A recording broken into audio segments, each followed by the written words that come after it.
Shalom, selamat pagi. Kembali kita dalam renungan pagi dan kita sedang bahas satu tema, yaitu yang disebut dengan kemenangan. Saudara pengasih Tuhan, kemarin kita telah melihat Elia mengalami kemenangan ketika dia menuruti seperti yang Tuhan firmankan, Tuhan pelihara. Lalu kita akan melihat kisah apa yang terjadi kepada Ishak. Ketika Tuhan berfirman supaya dia tidak ke Mesir, ke negeri akan ditunjukkan Tuhan.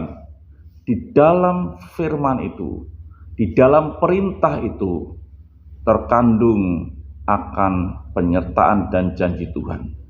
Dikatakan dalam Kejadian 26 ayat yang ketiga, tinggallah di negeri ini sebagai orang asing, maka aku akan menyertai engkau dan memberkati engkau, sebab kepadamulah dan kepada keturunanmu lah akan kuberikan seluruh negeri ini, dan aku akan menempati sumpah yang telah kuikrarkan kepada Abraham ayahmu.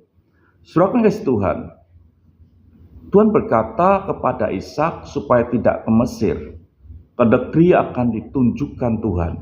Dan Ishak melakukan. Kalau Ishak melakukan, dia akan terpelihara dalam kehidupannya. Karena dikatakan bahwa ketika kita melakukan firman Tuhan, maka kita ini dikatakan, maka aku akan menyertai engkau. Jadi ternyata orang yang melakukan firman Tuhan, disitulah Tuhan menyertai hidup kita.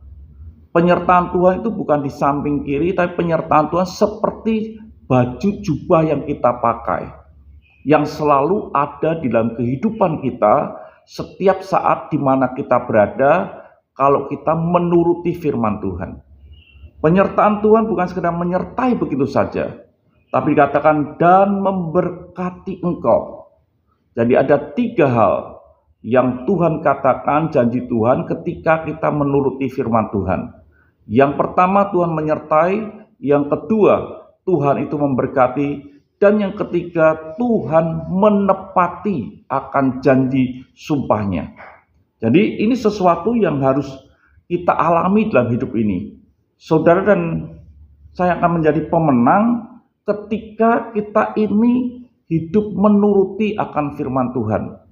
Karena disitulah ada penyertaan, ada berkat, dan ada janji yang ditepati. Karena Amsal berkata di Amsal 10 ayat yang ketiga, Tuhan tidak membiarkan orang benar menderita kelaparan, tetapi keinginan orang fasik ditolaknya. Jelas Tuhan tidak membiarkan orang benar menderita kelaparan. Siapa orang benar?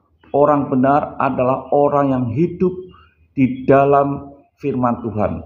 Orang benar adalah orang yang menghidupi firman Tuhan.